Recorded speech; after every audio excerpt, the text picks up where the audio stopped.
This episode brought to you by BRE Promotions. Whether you're just starting out or evolving your brand, BRE Promotions offers you expertly crafted disruptions that'll take you to the next level. BRE Promotions. We make your business shine. Visit us at BREPromotions.com to schedule your free consultation.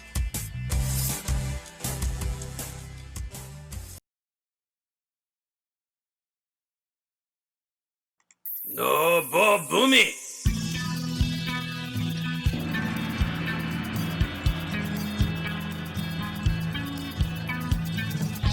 Hi everybody, this is Ron Morehead, and I'm very happy to be on a program here with Brian and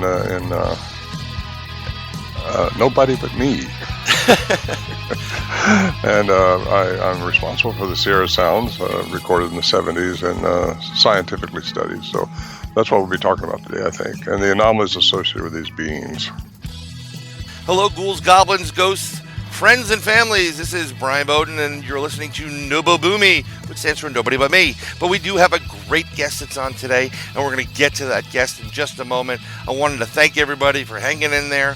Ron and I have been doing a lot of crazy stuff coming for the new year. You're going to enjoy every minute. That's the Crypto Guru. But this is my little broadcast, and we have someone who I think is a legend in this field, who's a forefather in this field, and he's put out his latest book. Is just it's perfect timing because it needs to come out, it needs to be stated, and we need to discuss it. And we can't sit back and just turn a blind eye to other theories and other sciences that are taking place just because it doesn't fit into your conceived notion of what Sasquatch and Bigfoot should and should not be doing. So yes, we're going to go into what they call the woo now, but I think the woo is really the truth. That's my opinion, but we're going to talk to this gentleman who spent about 40 plus years investigating this cryptid and more, and we're going to get more information on that. And I'm very pleased to welcome the one and only Ron Morehead to the broadcast. Ron, how are you doing today? And thank you for coming on. I'm doing great. Thank you, Brian. I appreciate you asking me. Oh, it's an honor. As Wayne's World would have done, we're not worthy. We're not worthy. But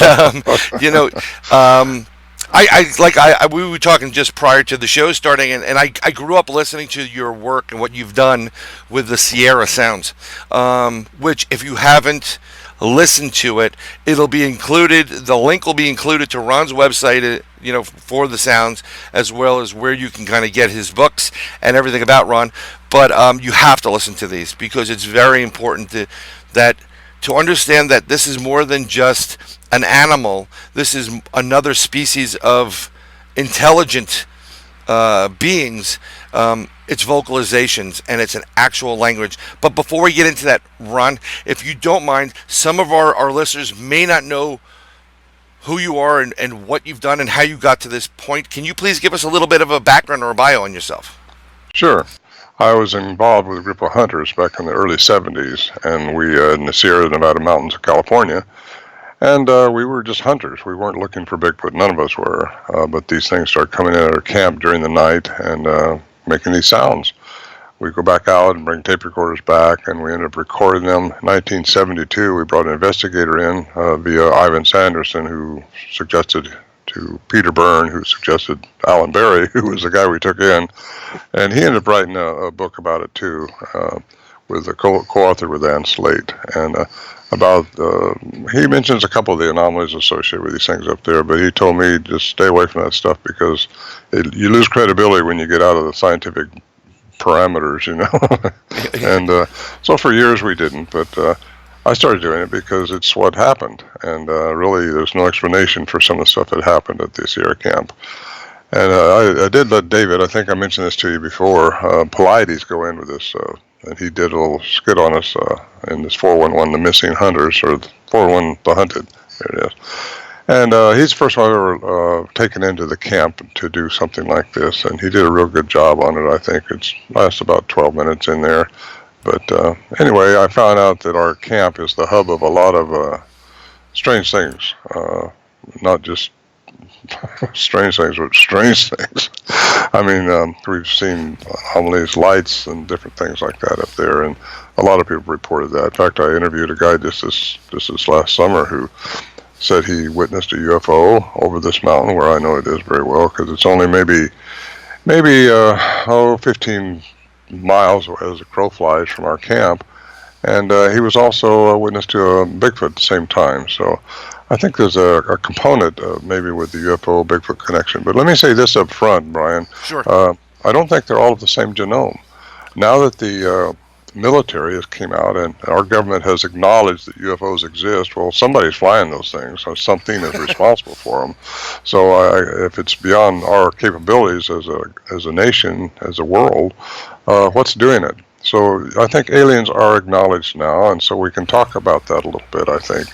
And maybe if there is an alien component to these things, maybe that's what gives them the attributes they have, which is just, it's not beyond us, but it's beyond what we see in our three-dimensional reality. So anyway, I started going to the Sierra camp. We started doing this. We did this for a long time, these things coming in at night and messing with us, really. We thought we were studying them for a while there, because once we got into it, we thought, this is a Bigfoot. This guy's got a Bigfoot, whoever these are. There's more than one, too, up there. And anyway, it was exciting. Al Berry brought the professionalism into it, though. He was the one who fostered the studies at the University of Wyoming on the sounds that he recorded, that we was all recording. And he also was responsible for a lot of things. That he's responsible for me being sitting here talking to you right now, I'm sure, because otherwise I wouldn't be out in the field doing this. But he passed away a few years ago. Became a good friend. We weren't friends really when he started doing this, because he was looking for the hoax, like a good investigator would. And so was Ivan Sanderson, so was Peter Burns, so were these people. They're looking for who's hoaxing these guys. Well, nobody was hoaxing us. We kind of knew that, because we're not dummies. Most of us were businessmen. We had things going on in the real world, and this up here was just exciting, something different.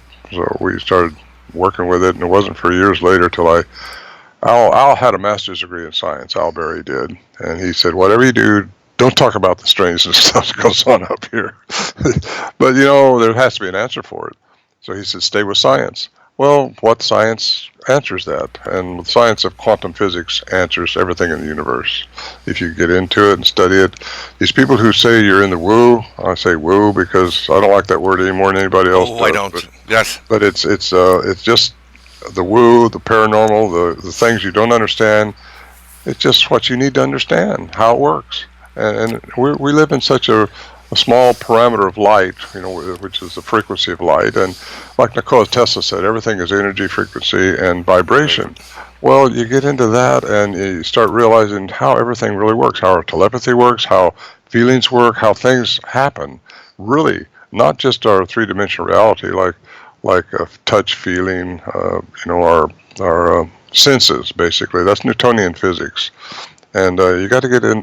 Newtonian physics is right. We live in it. We have to. That's what makes us humans, living in this Newtonian physics world environment. But when you get into quantum physics, you find out that mathematically there's been 11 different dimensions established by physicists worldwide. So this is what Einstein worked with, Tesla, Bohr, these different physicists from a while back.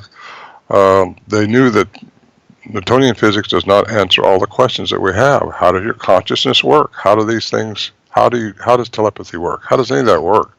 Well, quantum physics will tell you that. And you just got to get your head around the fact that you don't think you can handle it, because you can handle it. Nowadays, they can explain it better than what they used to, And I just watched a program the other day with Grover Krantz, who used to live right here on the West Coast where I live now. He passed away also, but there was a doctor on there with him that said it's about frequency. That's how they can do things, because once you get out of your light frequency, you don't perceive what's out there. Yet there's a bunch of stuff out there. And so really, I think they can change their frequency like this guy. I thought I was the one to come up with that, but he said that years and years ago. Yes. And I thought, and I see these professors out there going like this, with it. And I thought, no. They just close-minded. They think, no, it's got to be an ape. It doesn't fit in that category, so it's woo-woo. It's crazy. Well, no. It's not crazy. It's just misunderstood and not understood. Yeah. Yeah, and what's wonderful is I'm going to bring this up here because I have two copies. I have this hard copy that I picked up, and I'm going to put it out there. It's your book, your latest, Quantum Bigfoot, Science and Spirituality. And I think you hit this on the nail right on the head with science and spirituality. Because I think a lot of stuff that's spiritual, that we've taken for granted, this mystical, invisible force that helps and heals us, has created the earth and these creatures and light and so forth. There can be a little bit more scientific explanation for a lot of this, but it doesn't take away from how important spiritually this is. Because I think on the spiritual side, there's a lot more about love. And yes, you mentioned a ton of that in the book. But what I love the fact is how you put this book together. It's not difficult. Don't let quantum or physics, put anybody down. Don't get scared.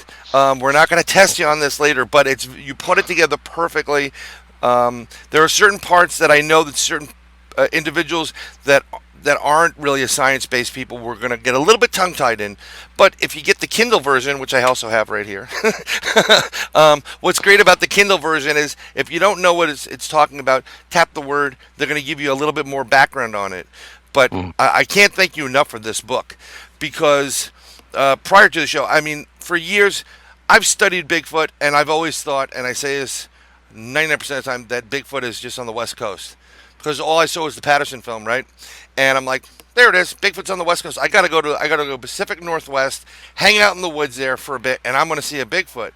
And little did I know that there's a lot of sightings, a lot more sightings actually, where I am in the East Coast between Pennsylvania, Ohio, New York, going into just along the Appalachian Trail, and of course I've had my own Bigfoot experiences. One of which resulted in the whoop sound. 3 whoops, which I felt at that point was a signal, and the reason why we were 3 people there in the woods, that this Bigfoot was trying to get us out of that area. And I think because he wanted to get his family to come in, so he wanted to protect us, so he was trying to get us out. And when he got frustrated, he whooped 3 times, letting them know there's 3 of them. And then after a few minutes, he threw a rock at me.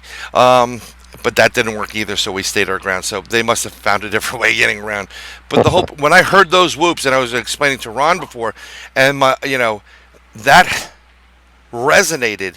It just went right through your body. It's kind of like being in a concert, and you just when you hear the bass, your whole body vibrates. It's very powerful. And this is where I thought about the infrasound really kicked it in for me at this point. Because there's a feeling, you can feel the pressure building up as this thing kind of kept getting closer and closer. And that's something I want to ask about you. When you're in the camp, when you first started, and I'm assuming at this point they're kind of used to you, or they're like, oh, it's them. Okay. I'm sure they know what your smell is, your scents are for the people that go up to your camp. But when you first started, did you feel like this, like a pressure building when they were getting closer, anxiety or stress or strain? Because I noticed that in our event, that's what happens. It's almost as if there's like the rain's going to come. When it rains, you can kind of feel the pressure building up. And then once the event was over, it dissipated as quickly as it came. So I was wondering, when you started first researching this and saying, hey, there are these Bigfoot things here. Let's go let's go see what they are. Did you get fear? Were you? And this is not because men aren't fearful. I'm not trying to degrade that, but I know that I'm a pretty tough guy. But when you have something that's that big in the area, and it's that big, you kind of where your place is in the universe. Well, I can say this about that. We were all anxious when we started going back up there because you want to know, these things going to come back, or are they just passing through? Well, they were coming back, and they were taking food we left out. They were looking at our deer we hung up, and they were just, during deer season, obviously. We didn't shoot off season. But anyway, it was, you have a little anxiety. But it was more exciting because in those days, I was 29 when that started with me in 71. And really, I thought I was invincible. I mean, I was in good shape. You think you're top of the world right then, nothing's going to bother you. And this thing can bother you a little bit when it starts, but then you realize they're not coming in the shelter, which we were inside a shelter when they started doing this at the beginning, and they didn't break through the shelter. Of course, we're all armed. We're hunters. We had powerful side guns with us too. So we might have all been deaf, but had they broke in there, we would have unloaded on it. Oh yeah. And what kind of an idiot would be out there in a monkey suit trying to do all this stuff? We knew it wasn't that anyway right off the bat, because you see these huge tracks and there's no other signs, and you keep trying to trick them too. After so long, you're trying to rig up threads for a camera trap. You're trying to make things happen to trick them. And they were always a step ahead of us, like they knew what we were doing. So, that kind of gives you pause to think, well, these things are smart. It's not just a smart animal out there. It's something a little bit more. And now that time has passed, and I mean, we're talking about close to 5 decades now. I've been involved in this in 1971. And anyway, it's been quite an adventure for me, and still is. I'm having fun with it, and that's what you got to do is just relax with it and do what you think is right, and this is what I think is right. And writing that book, The Quantum Bigfoot, is what I wanted to do for a long time. And I know when I've talked to a couple scientists who I'm sure you know about it, they say, well, don't get into quantum physics. Well, because everybody thinks it's in the micro world, the little world below us or something. No, it's a law. And a law is a law, and it works throughout the universe. So it's not just the micro world, but it's in the macro world too, which we live in. You just have to understand that, and that's a fact, by the way. I'm not just giving my theory on that. It's there. It's there for everybody. We have consciousness, and Newtonian physics does not explain consciousness. It just explains our three-dimensional environment. So I guess I'd get off track too. So just straighten me up. No, but this is going to be an interesting show because we are going to get a little bit off track, each one of us, and it's not purposeful. It just, that's how complex and how all-encompassing physics is, and how it plays in every aspect of our lives, and we don't even realize it. People are coming to realize it now. They all, it's usually smell, taste, touch, hearing. That was basically your senses. Well, there's more to that. You vibrate, and you don't even realize you're vibrating. You give off an aura. You give off electricity. A lot of times, it's people feel it when you get into a place and like your stomach gets upset because a test is coming or some strange event's going to take place prior to the event. That's your third eye. We're going to get into third eye too. It's all relative. And we're all bound to these laws and the way these things operate. But I was just amazed that, you've been doing this and going up to this camp for so many years. And one of the things that blew me away, because I've heard about this, but I have yet to see one. The closest I got was about 9 feet tall. And it was literally within, I don't know how big the pane of glass was in my bunk, but that's what separated me and this thing. It was at night, 3 in the morning. I was up in northeast corner of Connecticut, and know the place. I'm not afraid of the dark, and I got up to have to use the facilities. I knew my counselors were back from the town. It was a sleepaway camp because all the lights are off. When they come in, they shut the lights off because the kids are sleeping. So it's about 3 in the morning and I had to go to the bathroom. I was just about to get up, and I kind of looked out the window. I smelled skunk, which is normal. I'm like, wow, that stinks. And I look out the window. And in the window is this big giant monkey head. It looked like a giant monkey. And at that point, I didn't move. I froze in my bed because I was on the top of this double decker. He was his head was right by where my feet were. And after a while, I slowly backed out, and I eventually had to go because nature calls. But it was what it was. And I must have forgotten about it. But my buddy, who also investigates, he brought up his stuff, and when I researched the area, the same summer, there were 2 sightings at the reservoir, which butts up against our camp, right there. So I'm like, okay, I wasn't crazy about what I saw, but you had this print that you guys found in your camp that you've got to talk about. 25 and a half. That was huge. Yeah, that's the biggest one we found. Yes. And I didn't talk about that one for years just because it's unbelievable. I mean, the stride on that thing was 13 feet between these steps that we were tracking. 13 feet, and you just got to do the math on that because it's this thing. And then since then, though, I've talked to people that said they swear they saw King Kong, walking around. Yeah. Well, my question was, how does something that big stay so elusive? How does it stay out of our sight? Well, you get into physics and you can see why you don't see. Exactly. There's so many things that are there that you don't see. So how can these things go from matter to energy? And I want to back up just a little bit with what Nikola Tesla said. He said everything is energy, frequency, and vibration. You mentioned that a minute ago. Well, at our most minute level of existence, we are energy. You get way down into us and who we really are. We're all made of energy. We're all really one, but we're thinking we're separate right now, but we're really not. And animals sense this, like a flock of birds going together. They're not talking to each other. Fish in a spool, they're not talking to each other. They're just moving in sequence. Well, we're all one, too. So these things are one, and they can quantum entangle you, I call it in my book. And that's, a lot of people say that's mind speaking. Well, that's a woo-woo thing according to science. You can't mind speak. Well, come on, bullshit. Yeah, exactly. Exactly. I mean, it's just their lack of thinking about it or looking into it because it exists. I mean, they've got telepathy happening all the time with human beings, and why is that such a big thing? I mean, you can sense somebody's going to call you, and all of a sudden the phone rings, and it's that person calling you. Yep. Well, how does that work?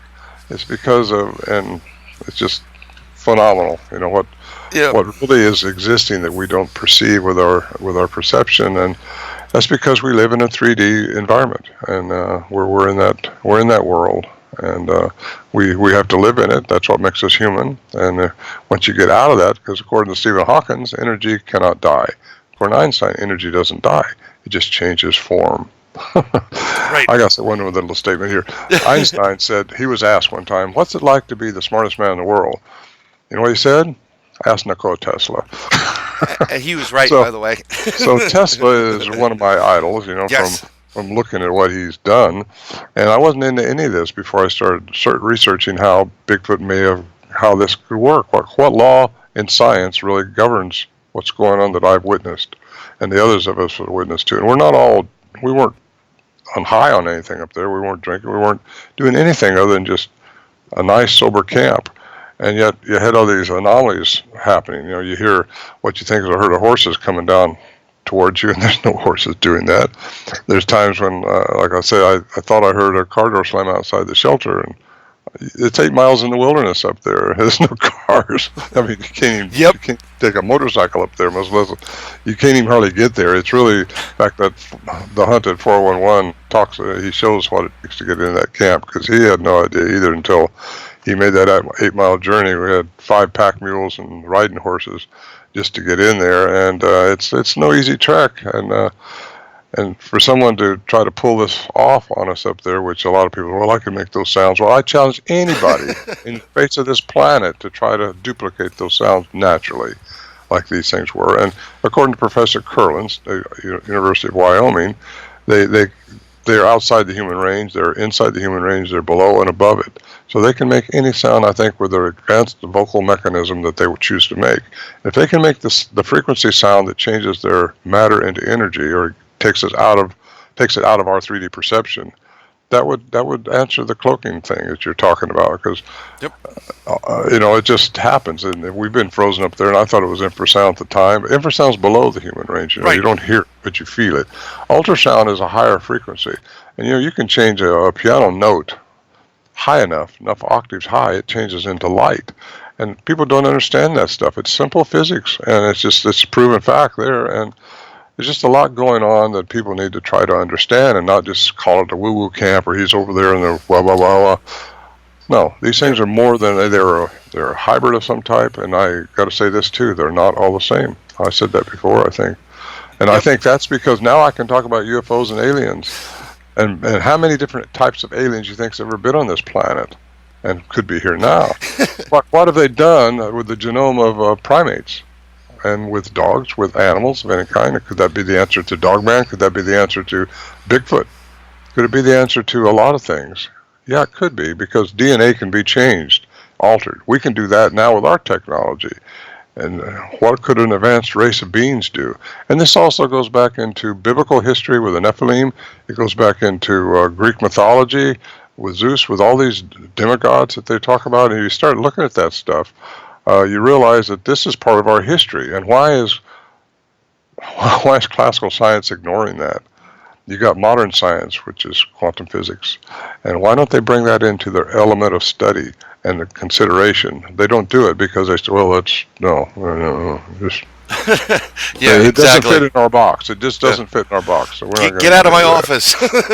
Yeah, that's it's funny what you mentioned, because I was eventually going to ask you about the other cryptids that are out there. The hot one right now is also Dogman, and the fact of the matter is that there's so many things that this covers and the quantum side covers, and it's not part of the mainstream.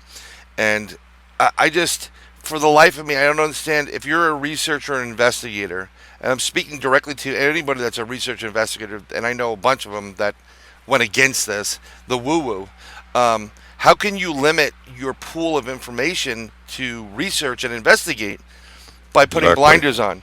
You see, if you have blinders on, you can only see straight ahead of you. And the road curves. So you're going to get to a point where the road's curved. Are you going to go off the cliff? Yeah, you have to open up to it. And the only thing I state and I stress is, because you have to have this, you have to have a list of hypotheses. And you start with all these questions, and I've had the questions, and when you guys went up to that camp the first time, like, what the heck's going on here? And then they build questions, and you test theories and whatever. This is called science, and also curiosity. I always find the following: just when we think we're getting to a point where we're going to solve this mystery, something comes out of the blue and just brings you back to square one. And I think if you use a basis of quantitative information, physics, and you can get the Idiot's Guide to Physics, and it all starts fitting in. And when you mentioned, when I'm reading this book, and I knew a lot about physics also because I did study it in school, but I didn't go to become a physicist because I would be in one of those woo-woo camp places, and you just don't make money as physicists. There's nothing that I'm going to be out there to do to make, they don't need me, I mean, for the most part. But I still have an interest in it, and I still have a science background. When you started talking about how the DNA can be manipulated and changed and altered and healed, and how we really, in this Western world, we focus on 10%, and we do this cut, and we take out the bad stuff, we put the new stuff in there, whereas when you got, you informed me about the two Russian scientists, and that are able to take the DNA or what they want to cure and heal and give you, and be able to focus it with lasers. Your DNA can heal itself. You can, in theory, correct me if I'm wrong, if I wanted to lose a ton of weight right now and have the physique of an athlete, or the perfect, physique health-wise, I can program it into a machine, get into a certain state where I'm maybe on the theta waves or the alpha waves, I think it is, where I'm focused, and they can literally beam this into me. My DNA will actually get it, repair itself to that line of what I wanted, and you'll change your whole entire physique. Your body will start to change. Your body will heal itself. We have the ability to cure our own sicknesses, and we're not doing it because we're being bombarded with things that are being hidden from us or pushed away by mainstream scientists. It doesn't fall at that's science fiction. This is real science. When in fact we can do things that'll blow your mind. So when I read that, and if you know anything about the UFOs, Ron, how abductees are talking about how they're in like a hypnotic state, and they're just showing this video, and it just kind of plays, and they come back, and somehow they're writing these equations, and they only have 5th grade level math. It's because they're doing what you just put in this book, in this quantum book right here. When you start talking about how the professors over and the scientists in Russia were doing, that's how they're doing it. That's how, you can program anybody, you can program all the information, every book ever written, and you can put it and you can focus it into your body or your DNA, and you'll get it. And it'll be stored there as if you've read every book there. Mm-hmm. So when you come up and you see these anomalies in your camp, and you have the lights in your camp, it explains a lot about why there may be aliens there. I mean, am I wrong? No, I don't think so. I mean, what we witness up there, there's no explanation in our in our Newtonian thinking that can explain that. How does something? Well, I thought I saw. I guess I called it a UFO because it was controlled, and this was way back in the '70s. First sighting I had of a blue ball coming down from the sky. Very slow, very manipulated. It was huge. And I mean, it wasn't like a little orb or something. It was huge. I lost it behind the trees there at the camp. And that begins, wow, what's going on here? That's unidentified. And it was flying. So there you go. But somebody's operating those things. And it has to be an advanced intelligence, something that we just don't have access to at this time. And a lot of things you're mentioning, I think we can do within ourselves. We don't need some doctor manipulating our DNA. I think we can change our own DNA with our consciousness if you just learn how to meditate and get into it. Get yourself out of the way and start allowing this energy that we're all connected to do its work. Right. And so, speaking of which, when you, in your 45 plus years of doing this research up in Sierra and where you go, your camp area, do you bring some of these new theories, like when you started learning some of this, the quantitative side? What have you brought back to the camp and maybe put into play to see, do a little experimentation without, getting them angry for the most part? Well, 2 years ago, I took my wife up there, and we had another gentleman with us, and we watched this light, elongated light. I talked about this in the 411 of David Pilates, but he did a real good reproduction of that. A light just go right by our tent. So we were in a tent, and a real bright moonlit night. I mean, it's just right after dusk, and whatever this was glowing, and it was definitely going between the trees. And that's just another thing. But that's the most recent thing, because that's the last time I was up there too. But no, it wasn't. I was up there last year with David. Excuse me. But that's because nothing happened when I was up there with David and his filmer. Well, that's not unusual either. You take somebody up there that's going to exploit this thing, and I told David, I said, chances are nothing's going to happen when you go up there. Plus, very smoky from the fires going on that summer, and we was up there for a full week, and it was just a good trip, really good trip. And the 2 years before that is when we seen this saber light going by us, and it was really slow. We watched it for quite a while, really. And you don't know what to think about. You don't know if this thing's going to come in there and kidnap you or change your DNA or what they're going to do. Yeah. So you're sitting there just wondering, well, what's going to happen? So you can't do nothing but sit there. Some people say, well, I've been out there in a heartbeat. Well, you can't just get out of there. I mean, especially at night. It'd be ludicrous to try to get out of that area at night, going through 8 miles of woods like that is, and easy to get lost. In fact, some of the guys that went up there for years would get lost if they came in there after dark. We'd shoot the gun 3 times to try to answer them back so they could find the camp. We're over here. Yeah, I can imagine. And what's great about this, and I love the fact that it is so remote, and you have to go through a lot to get to it, that you're not just going to get some young kids or somebody that's going to hear this go, hey, let's go out to those woods, we'll go find his camp.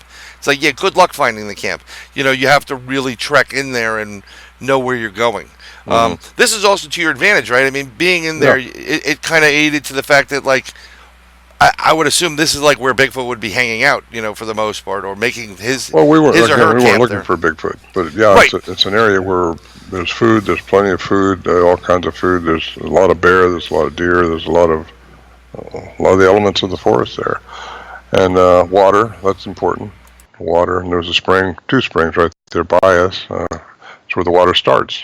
8,400 feet is the elevation. Wow. And we have to go in, goes 10,000 feet, just up and down different terrains to get there. And the camp has been there since the 50s. So it wasn't like we built the camp. I mean, the Warren and Lewis Johnson had been going in there since 58, I think it was, hunting. Very pristine area, very, very beautiful area, really. I mean, if I was a Bigfoot, that's where I'd want to be. I'm not a Bigfoot, and I still want to be there. I hear you. I know you're right. I'd rather be at the camp there as well. I mean, it'd be very interesting to be that close to nature, be in that area. We have spots like that on the East Coast, but it still I'd love to come out to see that location. Not for the faint of heart, but I'm fine with that. But did you ever try? bringing any type of vibration or resonance or something that brings tones with you when you went to the camp? I know it may have been relaxation and hunting, so you don't want to make too much noise. But after a while, was there any interaction musically with these creatures? No, we've tried everything up there, I mean, just about. But after they got going with this, because this went on for a few years, it wasn't just one or two times during one summer or something. So again, it's got to be their term and their terms and their time. You can't make something happen. They're either going to like your vibration, and we all have our vibration frequency, and they can read that, I think, and either join it or not. And they, for some reason, who knows why they dealt with us, and for some reason they let us capture their vocalizations. And most people just talk about a scream or yell, but I've had a lot of people tell me, well, I heard sounds just like the Sierra sounds up here in Canada or someplace, and okay, but they're not out there with recorders. They just heard them. Right. Like you heard the whoops, but you didn't record them, did you? You know what? We had everything there, but at that point, it was an intense moment. Our recorders stopped working. Once it was over, everything started working great. So happens. And that's a very important fact. That happens a lot more than you know, and that may have to do with these creatures drawing energy to able to manifest what they need to do from the environment. One of the things Tesla mentioned, because he is one of the greats, is there's unlimited energy throughout, just in the air. And you can literally recharge everything. It's unlimited. You can recharge your cell phones, your batteries, but they're never going to come out with that because you can't charge people for it. So these Bigfoots, see them pulling energy from our equipment, because we had a ton of different cameras there. We had full spectrum. We had FLIR, infrared, and a variety of different type of materials to see this creature. We got nothing initially on. We got nothing from it. After it whooped, it left. We went up to the spot where we felt it was at, and we had to turn the lights on, otherwise we would have went blind with sticks. Nothing. A little bit later on, someone pointed out in some of our photos, and I've seen these photos 1,000 times, what looks clearly to be, it looks like a conical head, and it looks like a giant monkey sitting there in one photo. And in another photo, we have something that has pointy ears and looks like a snout. It looks like a German Shepherd. Later on, about a year after that, we went back to, a little bit less than a year, we went back to that location during the day, and that's when we discovered a den, and what looks like it was in a swamp, and there was definitely pups in there that looked like German Shepherds. They were growling, and something extremely large with one eye shown and the face, not very pretty looking, was there as well. But thank God the swamp, you couldn't step into it, because that could have been the choice between one of us getting killed and eaten, and because now you're moving into young territory, and when you get near a parent with their young, whether it's a mom or a dad, not a good move. So Correct. Right. Correct. Well, I was interested. So there you guys in camp, and of course you have firearms on you. You have long rifles, you have sidearms. It's very interesting that they still came that close, because I'm sure they know exactly what those are. I'm sure they do, but we only carry the long rifles during hunting season. We carry our sidearms up there when we went the other times during the summer and late spring when we could get in after the snow melt. It was, they do, I think, know what your intentions are by your aura, and we all give out energy, and they can read that. So I think it's what's inside of you. We weren't malicious. We weren't trying to shoot at them. They weren't trying to attack us. And so we all just kind of started having fun with it. I did anyway. Al Berry was still up there serious, trying to find who's fooling who, Where's the zipper? Where's the zipper? And I think at one time or another he accused each one of us of pulling something off, just to try to see if he could get a reaction. He was a good writer too, and he thought every story has to have antagonist somewhere, something's wrong. And he couldn't find anything wrong with this, other than he couldn't find out what it was. And yet you have people that question his investigation. Well, a few years later, I took up a wildlife biologist who had also had an encounter, and he was summoned by me, but Al Berry, by a scientist back east who said, you need some verification that there hasn't been any trickery going on up there. Well, okay, just because he's got the credentials to study that. Right. Like they're not going to believe anything until you get that part out of the way. Excuse me, but he went up there, dug around. His name was Joe Hauser. He owns a Montana Vortex now because he got into this really heavy because he's experienced some unusual stuff there. And anyway, he dug around looking for hidden wires, looked on the trees, any signs of nails, or could have hung of speakers, because the sound of these things is so huge. There had to be something amplifying them, if besides a lung, if you're going to get into just Newtonian physics and stay with it. But really, I question myself now, later in years, why we didn't see them more often, because we only got glimpses of them here and there.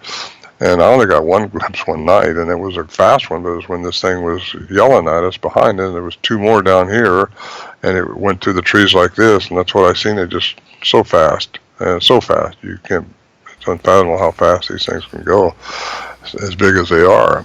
Oh, yeah. Well, anyway, you question what answers all this stuff up there? What answers how they do what they do? Well, I think I'm on to the edge of the answers, and I'm happy about it, really. Right. It's a fun thing. I really do. It's a tough topic for a lot of people today, and I know people that want to talk about this, but they can't. And what you bring with this book is not only just the physics side of it, and try to put the science and the spirituality together to explain how these creatures, and yes, it should be these creatures, because we're talking about something. I think there are multiple species of the same things or derivatives of these, and someone came up recently with like 4 or 5 different type of Sasquatch or Bigfoot. I think it's Bigfoot 411 had a chart of, well, there's this one, there's that one, there's more aggressive, kind of like what they do with Dogman. I know that there's difference in these creatures because of the reports that you get from all over the country. But one of the things that blew me away was can we go into a little bit about the Air Force gentleman that came in and started talking about listening to your tapes and the language? I think his name was Scott Nelson. Scott. Navy. Yep. Yeah, he was retired from the Navy as a cryptolinguist. I apologize. I know how you guys are serious about that. I'm not going to. My fault with the Air Force. That's all right. We're on the same side, I think. We are, but they get a little territorial. Talk about Bigfoot. No, he transcribed the language of the sounds. Now, this is after Dr. Crowley already established there was no manipulation, no speeding up, no slowed down, no nothing. These sounds are genuine, really. And it wasn't years later when a lady named Nancy Logan got a hold of them, and she said she challenges anyone to try to duplicate this. These sounds cannot be duplicated. They're just too fast on the same level. If the tapes haven't been manipulated, haven't been slowed down, haven't been played with at all, and Dr. Curlin did a year-long study and established that those tapes were genuine. What was there was real. Wasn't no 60-cycle hum, which would have given them into being pre-recorded, re-recorded. They weren't altered. The speeds wasn't altered. So anyway, all that was established scientifically. And then you get Nancy Logan to listen to him, and she said she challenges anyone to try to duplicate. The other I hear, I don't know if you can put his name out there or not, but I just got a text yesterday. Someone said Joe Rogan said he could duplicate those sounds. I challenge him to do that. I challenge him too, Joe. If you're can't listening, do it with your own ability. You cannot. Plus, you got one of them stepping on the other one. How do you do that unless you got 2 people doing it? And first of all, they have such an advanced vocal mechanism. I mean, you got to believe they have more than 2 vocal cords, like we just have 2. They do something because they can get an infrasound, ultrasound above it. We were talking about the infrasound and the Pheromones. other sounds, the ultrasounds. Yeah. At this point. Well, ultrasounds, it's what a dog can hear, but you can't hear it. It's way up there. And if they can change their vibrational frequency from matter to energy, and that's what and by the way, in this, I want to go back to this again because I'm going to push this a little bit. This film here that David put out right after my segment is another interesting segment, which you got to pay attention to because it's just what I've heard so many people tell me about. It's what I very close to this one person that saw this thing like a predator. They call it the predator, and that it's like a predator look where you just see pixelated movement going through from one spot to another. And you get a lot of reports like that, plus people saying they saw them disappear. Well, they just went out of their perception because they can change their frequency to go out of our perception. We just see within this light frequency. By the way, a camera will pick up more than your eyes will. That's why Yes. some people get this stuff on camera, but they don't see it with their eyes, but they look at the film later and, hey, there's something there. Well, a camera will see more frequency than our eyes do. Yeah, So, this is one of the things when I mentioned before when people try to do these experiments with the I guess the hunting cameras and why they trail don't cams. catch anything on it. And you got to understand that this creature is not more a lot more nocturnal than you know others, and he can see that UV light. It's like a beacon in the middle of the forest. So that's the reason why he doesn't just walk up to it. I mean, I wouldn't walk up to something that looks like a laser beam and go put my head in there and go, "What is that?" Well, I think they can sense the energy from it. Plus they know. You can't. You're just not going to trick them. They're aware of Right. what's going on. And again, some of them may be a relic hominid, like Dr. Meldrum says, and just Right. evolved right on up. But something still gave them all these attributes that humans have. We know they have a language of their own, a very complex language, according to Scott Nelson. Right. And they got the people I've interviewed for 40, 50 years now. They say they have a very human look to their face. I interviewed a couple of correction officers one time, and they was going into Yosemite, and they seen this thing walk along, and they said they thought there was just a man on the other side of the highway there for a minute, and as they got slower and looked at it closer, they walked right across in front of them and stood there and watched them drive by. And he said he'll never forget the look on that thing's face. Had to be 4 foot wide in the shoulders, 8 foot tall at least, but the look on his face was just leave me alone. Very disgusted look, like don't mess with me. Right. And you hear a lot of reports about the expressions these things have, and it's not a fear. They don't fear us. They're not afraid of getting, they're not afraid of us. They think that we think we're smarter than them, and we do. Right. We think we're the top of the food chain here, but I'm not so sure about that. We take a lot for granted with our little bubble we live in. Yeah, we definitely do take it a lot for And by the granted. way, yeah, let me say one little thing Sure. about something. I write in my back of my book, very back of it, bringing science and spirituality back together because they didn't used to be separated. Because even Tesla and Einstein were quote unquote religious, but they knew there was more going on. There was a spirit or something going on. So it's trying to bring it back together and trying to get mainstream science to acknowledge that science, quantum physics, and it is a science. Get them Right. to acknowledge that area and not just think it's off in the woo-woo camp somewhere, because unfortunately it's been taken from these people over here that just it's got to be relic hominid only over here, or they're spiritual and they go to church on Sunday, something like that. And no, they can be together. I think there's a lot of them have been diluted down from crossbreeding, which means they have 23 pairs of chromosomes. Right. And if they've been crossbreeding, that would cause the dilution factor, I call it, which brings them more human-like, more and more human-like as it goes on and on over the eons. And they've been here for eons. There's nothing really strange and new about this. Now, some of them may have just gotten here. Who knows what's messing around with what out there in the alien world of Right. Bigfootology.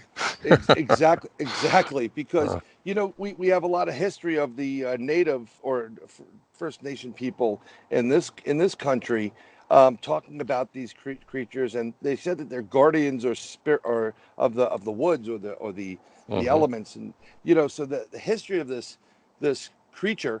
And I use the term creature because we don't know, where it really lies in the way of cataloging the species. Or they talk about this a lot. Have you ever met up with anybody on the native side that's Oh, a lot. talked about this a lot? A lot, yeah. The most of the tribes, are the people that they want to just leave them alone. They say they are people. I call them beings now instead of creatures. Unless I have to say the Beings? word beings, Sure. unusual beings, whatever they are. They're just beings. They're like people. They have a consciousness. They're in my idea, the ones I encountered up there are sapient entities, and they weren't not human. Right. So something's going on there. Hybridization program may be going on with the alien intervention into genomes of different entities. And anyway, yeah, Native Americans say they live in two worlds. What's that You mean? know, it, Two worlds. I think they live in the fifth dimension. We are in our third. We're advancing to the fourth, and hopefully someday we'll be spiritual beings, which we all will be when we die. We get into another dimension. Religions might call that heaven. I was raised, as many were, in religious circles. So I kind of brought the biblical terms into a lot of the things I say, because if you just read the red letter edition, read what Christ never said, worship me. He said, follow me.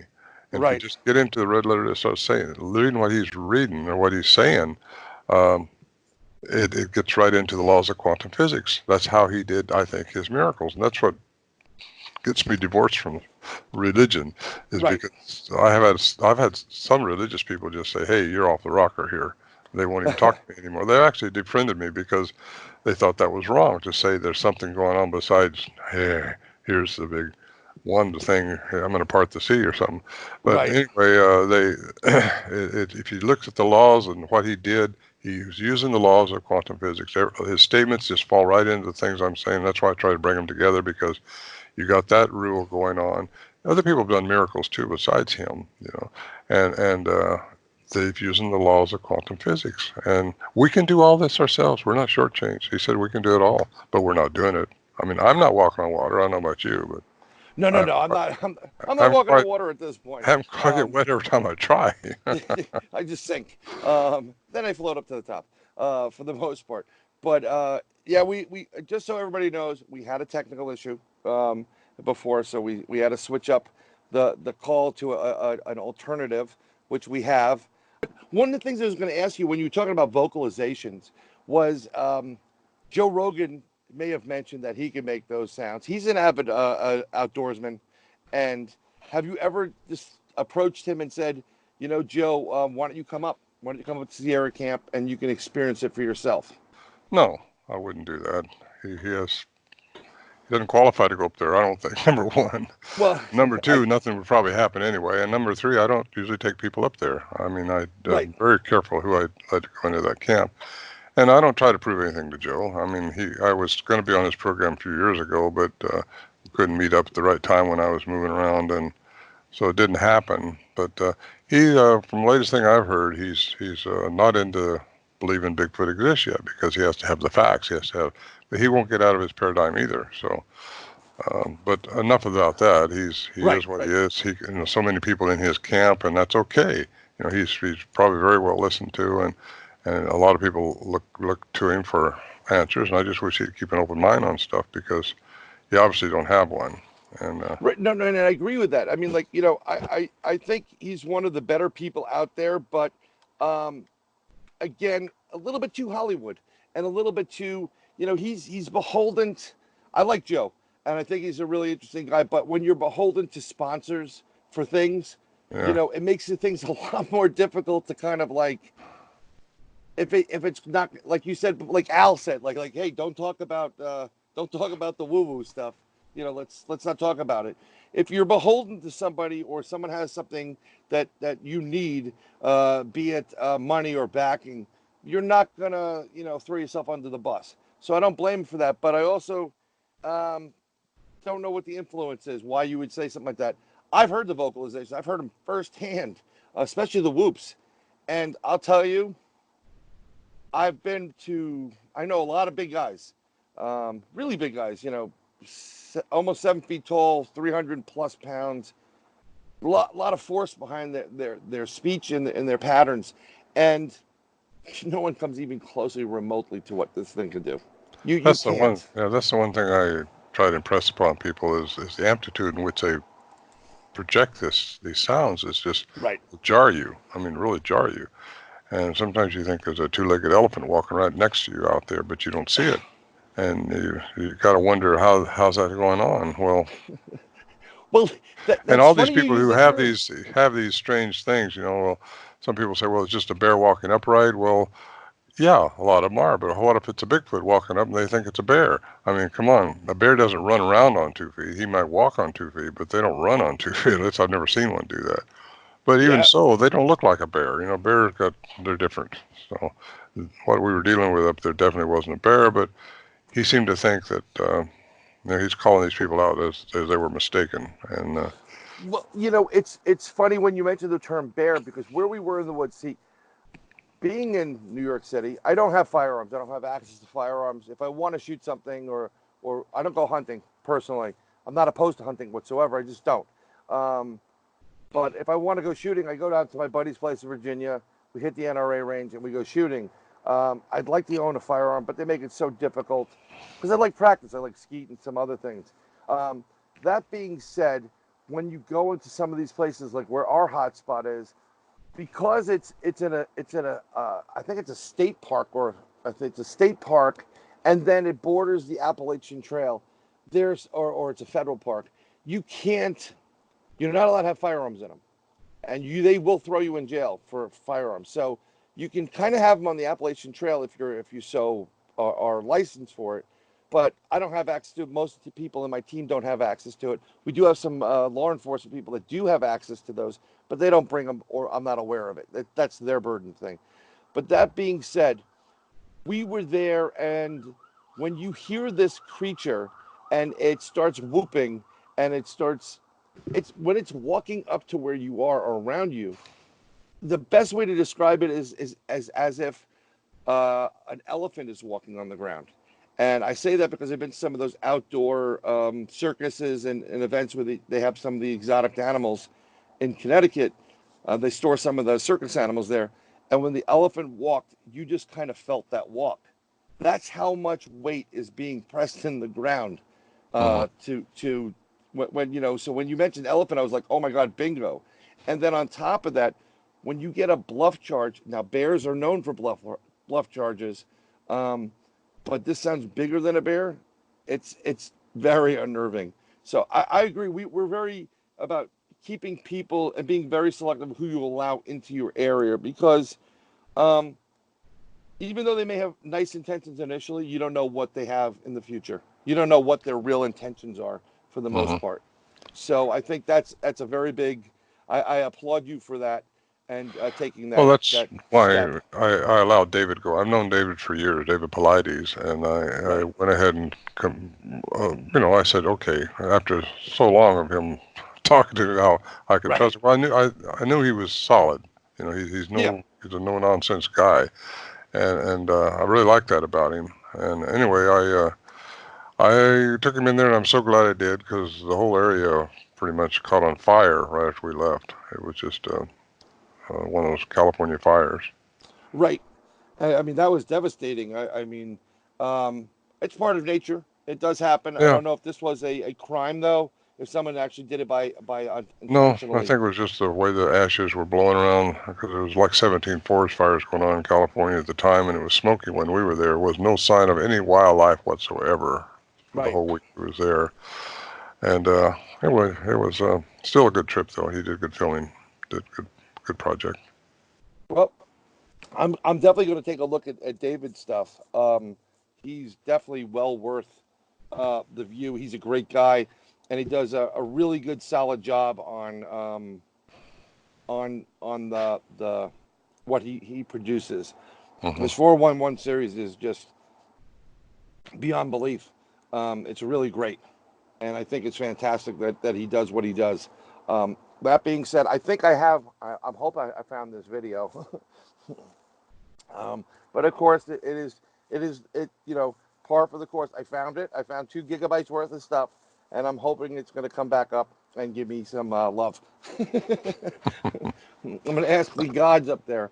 But when you started in going deeper into the down that quantum rabbit hole, Hmm. how did you get to Russia for this? You said, "Hey, I'm just going to go to Russia and talk to these scientists," or Oh no, they invited me over there. I went over there with Dr. Benedigo and Dr. Meldrum, and we were their guests, and they took us into Moscow, and we spoke at the Moscow Museum, National Science. right? Had a dinner with the senator of Moscow. It was quite a good trip, and they flipped the bill and took us clear across the country into Siberia. And it was a big filming thing, and people were filming us from everywhere except the United States. Nobody in the United States was filming us, so not surprising. But they had witnessed the wild man, they call it over there. So that's what got me into Russia and got me acquainted with some Russian people over there, which is quite good. And I want to mention something, though, while we're Sure. not changing the pace here just a second, but Sure. it's our frequency again. At night time, the Earth has a frequency. At night, it's like 8 hertz, something like that. And when we, at night, there's a lot of encounters in the evening time when we slow down, when our analytical mind stops working, and our vibrational frequency gets into that same alpha theta state, where you're not asleep, but you're still awake.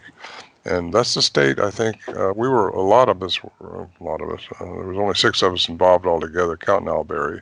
And he wasn't there all that much, but he was there quite a bit, different times. But I think that's what allows them, because I think they're on that frequency, just like animals are. They know how to migrate, they know where to go. It's all about frequency, energy, and vibration. So I want to go right back into Tesla's words there, because they're so cool, and it's so true. So I just want to put that out there, because I think that's why you had the encounter you did, because you're not trying to analyze things necessarily. Right. People ask me, what do you do now? I sometimes don't even take a tape recorder. I don't care, and I'm not trying to get more information. I just want what I think I know out there to help people connect the dots, and maybe the people that are open-minded will start connecting the dots with their own experience and with their own research. So I'm all into that, just trying to help the situation, because I want to get mainstream science on board with this, and maybe they'll get to you're never going to get to the bottom of it if it's in quantum physics. You just understand it. You just got to understand it. You don't have to try to solve it. So I asked these scientists I'm involved with on this string on the internet, somebody out there tell me how far it is to the end of the universe, and I'll answer some more questions for you. That just put a block right there. I think they're off their site now, because whoops, he's out of the can. But I'm an experiencer. I've experienced them.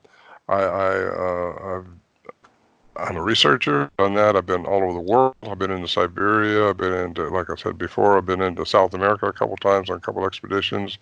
I've been quite a few places, and I've witnessed and I've researched, and I've talked to a lot of people, and I think somebody else should pay attention to what went on with us up there. Well, there's still 1 or 2 of us around alive that can talk about it, because these scientists don't even want to question me.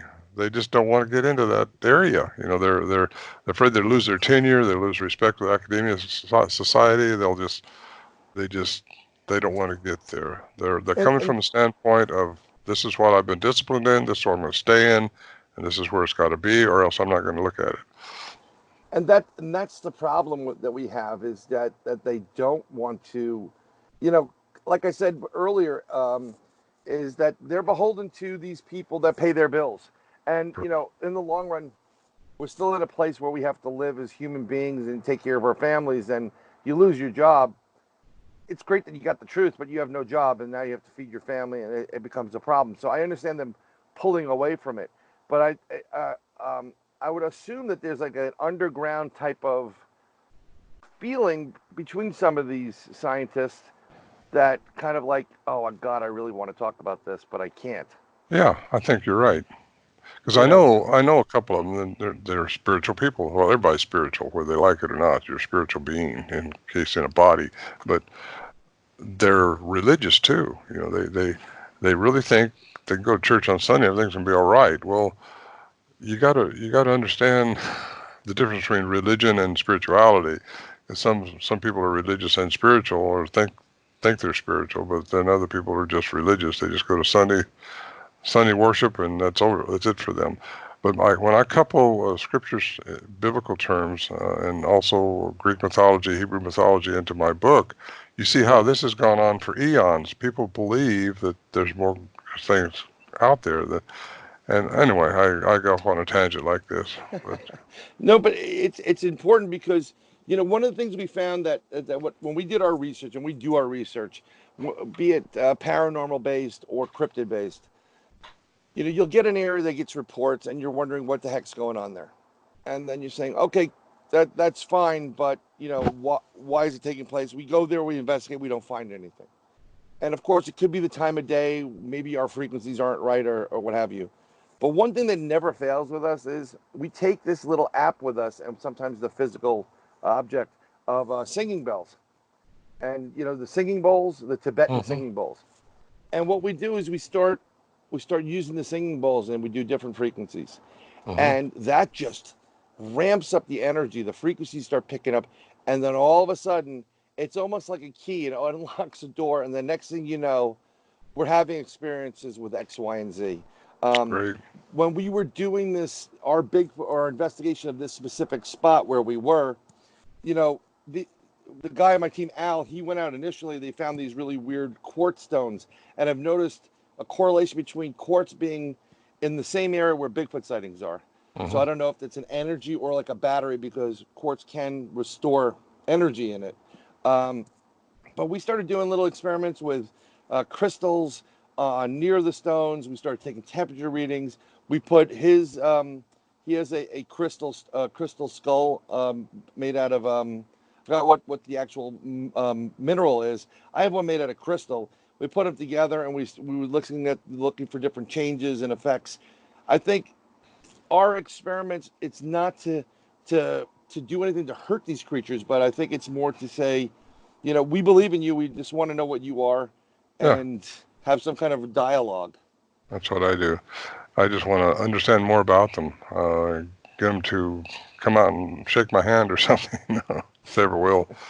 That would be Getting great. back to crystals, though, you know, our body has crystallization through our fascia, and we have they're finding out more and more about that, and that's what lines your muscles in your body. Throughout your whole body, you got fascia, and it's a crystalline substance is in that fascia, which I think receives, and that's also why I think the whales, you know, the sperm whale has the biggest collection of fascia anywhere. You know. That's how they can receive and transmit too, because they have that part about their biological entity that allows them to receive information. And I think if we understand more about who we are as humans, we'll understand more about what's really going on in the universe and things around. You know, I think we're opening up though to that type of world. I think people are becoming more spiritual than actually following a specific doctrine. They're experimenting with Western type of and Eastern philosophies, and they're finding a nice path. We definitely need to resonate a little bit higher, because this world's getting a little bit crazy on some of the things we're doing. But I think the future is looking better, and I think with your book, the Quantum Bigfoot, I think it's important that you stress to people to read this, and I'm going to stress to anybody I meet that's a research investigator, read the book. Thank you you. need to read the book. Yeah, of course, if they're in their box, they won't get out of it. You know? No, I know people. They might. There's going to be tons of these people. Yes, and the voices Yeah, yes. I wanted to show you this because this is my chronicle of doing it, and you can actually download sounds from this and hear some sounds. When I get to the context of sounds, you can hear them. So anyway, it comes with that download in it, and you can order it on Amazon, Kindle, wherever now, and get the sounds with it. Just thought I'd throw that in there. No. We're going to get to that point right now. I have a file that hopefully is going to work. I'm going to have to try to do some magic there and spend some love there.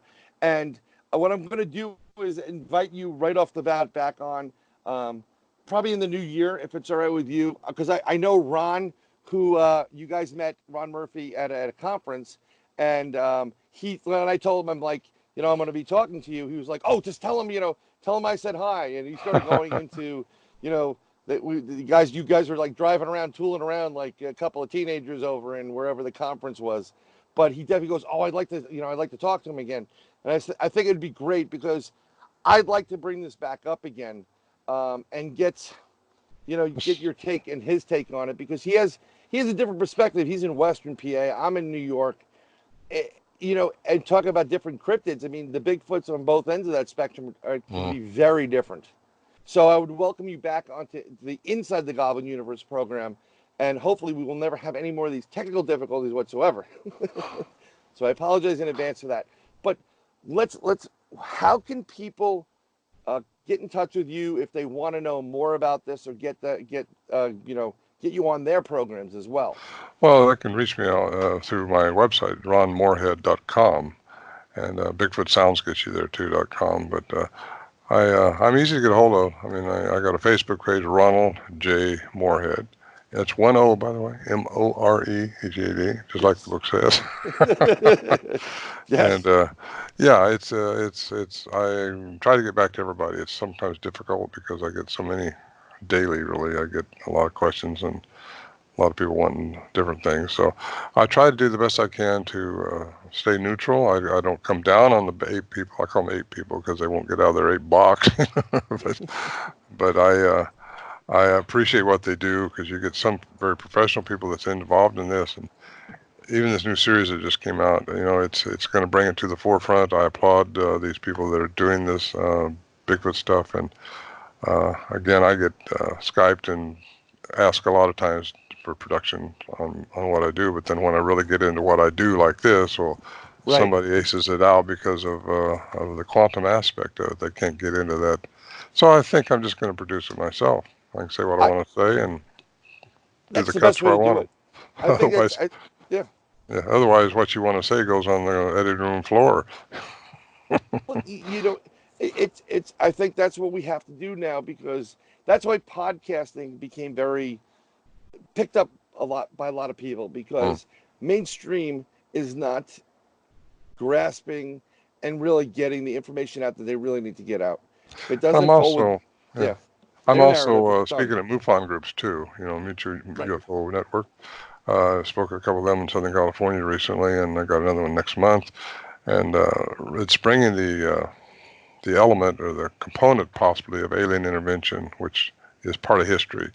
And you got to consider that now that everybody wants to believe it, because for a long time it was concealed.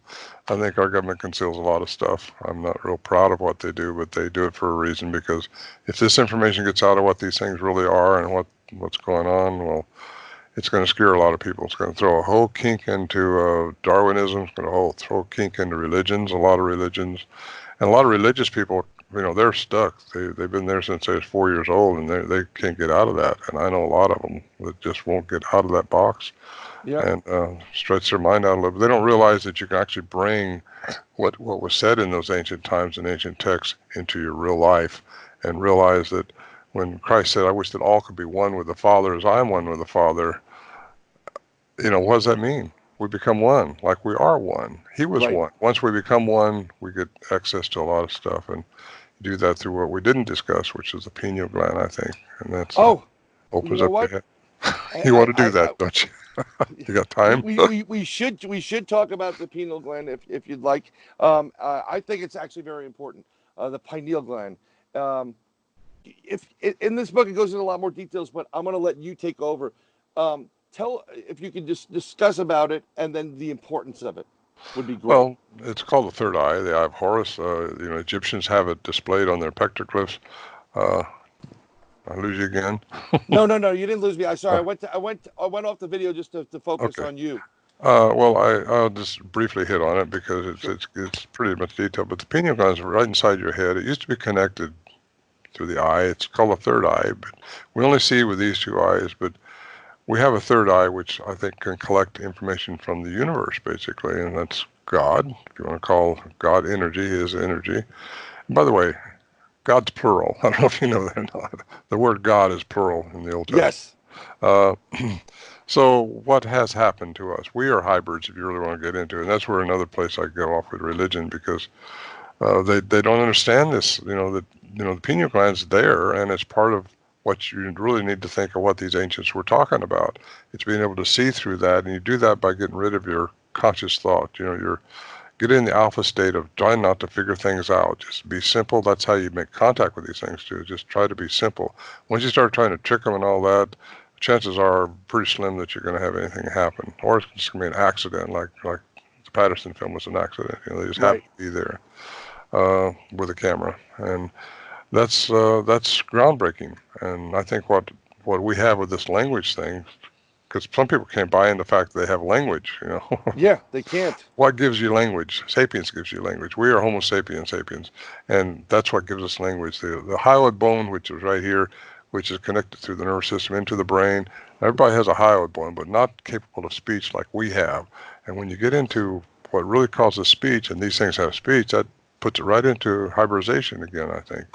And because they can talk, at least what I encounter can talk. I'm not saying all of them can talk because I don't think they're all the same, as I said before. So I think the pineal gland is very important to clean it up. We've been calcifying it all our life with our diets. And if you get off of that and get into non-GMO stuff and get into natural things and just get away from this crap they give you in grocery stores and different places like that, and start trying to decalcify your pineal gland, which I get into that a little bit in my book too.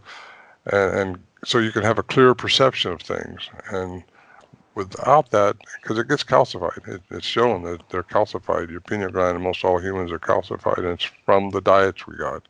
And really, you got to get that out of the way. You got to reconnect that third eye so you can sense things and receive. You can receive through the pineal gland, and you transmit through prayer, if you want to call it prayer, because everything you say in a way is prayer because you're creating something with your voice. I can go on forever and ever about that, but probably out of time. Yes, we're running a little bit short, but I definitely would love to have you back on the broadcast of the program, definitely with Ron in there as well, so we can get this going properly and get more information going. I think what we'll start with is the pineal gland, and go into like how that is central. Actually, if you take that alone, it hits Western and Eastern philosophies, and it really can it can make your life a lot better. One of the things I do to actually calcify is I take iodine. I can't do the fish thing personally, but I do take iodine, and it's great. I noticed your energy gets up a lot more. You just feel better. You're more aware of what's going on, and I think this world would be a nicer place and a better place if we were to open that third eye up and start seeing from people that we're all human beings, we're all in the same spot. That's what's that's my little PSA for the moment. You said some other things earlier that I want to just hit on real quick. Sure. No. The key word, the key word, and the key feeling that you got to get is caring for other people. Love.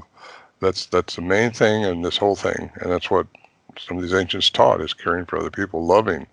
Because if you have harsh feelings and negative feelings, you want to shoot somebody, you want to hurt somebody, you're not going to go anywhere. If you really want to get somewhere and advance who you are as a human being, you need to create a love and a caring in your lifestyle. And a lot of people have that, but a lot of people say they have it, but they don't show it. And I'm just saying that's what it takes, I think. It's the key word. And it's actually very important because it gets a little bit corny, and some people don't want to hear it this way, but it's the truth. Love is what makes everything go around. It gives you such an over exuberance and a high, a natural high when in life. And if we treated people with a lot more respect, who knows where we can go? We only use maybe 10% of our abilities as human beings. Some a little bit, like maybe 10% max on even the best of the best. Imagine what could happen if we use 20%.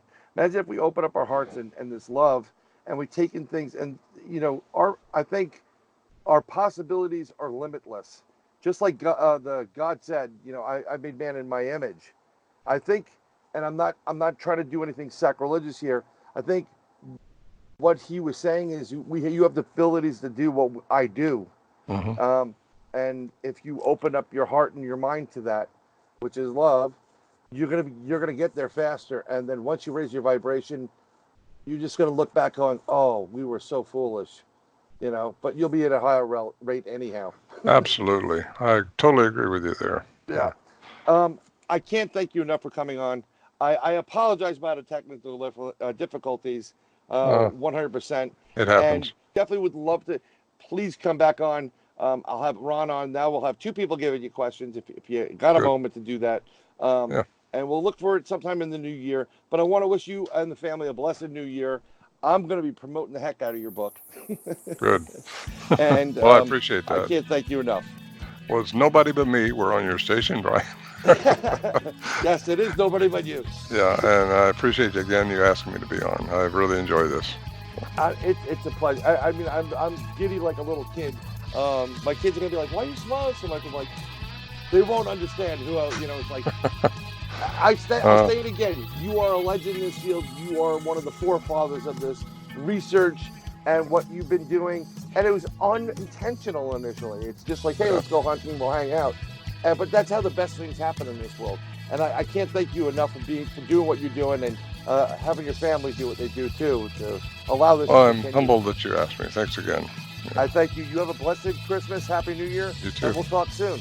Okay. That's okay. Bye. Thank you very much. And that's pretty much the show, everybody. I do appreciate Ron Morehead being on the show. Please run out. You don't have to run out. If you have any type of electronic device, get it on a Kindle. It's an Amazon Kindle. Go to Amazon. You can pick it up. It's a fantastic book. It's an easy read. It's a great read. But most importantly, it's an informative read. And we're going to have Ron back on with Ronald J. Murphy. Ronald L. Murphy, sorry. We're going to have a lot of Rons there, so it's going to be interesting. And we're going to get him on, and we're going to be talking about the cryptid guru, because, it's an important subject. And maybe we'll see if we get David Pallades on as well. That would be pretty interesting if you're up for that. But until next time, nobody but me, and we'll see you. Bye.